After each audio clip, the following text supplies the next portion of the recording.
இவர் எப்ப கட்சிக்கு விசுவாசமா இருக்காரு? எப்பவுமே இருந்ததில்ல. ஓபிஎஸ் எப்பொழுதுமே அதிமுக விசுவாசமா இருந்தது சரித்திரமே கிடையாது. சுயநலமா தான் செயல்படாது. கொஞ்சம் அங்கே பாரு கண்ணா.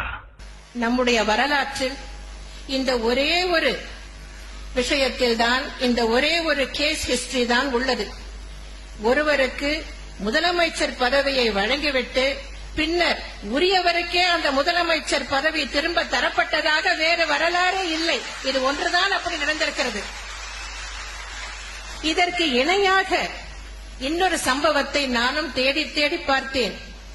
ராமாயணத்தில் தான் சொல்ல முடியும். ராமர் வனவாசம் சென்றபோது அந்த அரியாசனையில் அவரால் அமர முடியவில்லை. அப்போது ராஜ்யம் பரதனிடம் கொடுக்கப்பட்டது.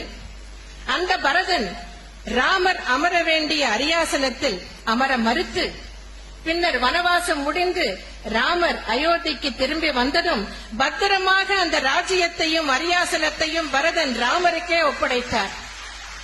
இதை புராணத்தில் தான் படிக்க முடிகிறது.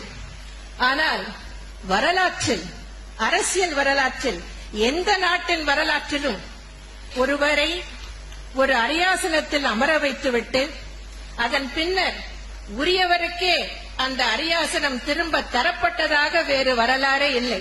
அந்த புதிய வரலாற்றை படைத்து காட்டியவர் அன்பு சகோதரர் ஓ.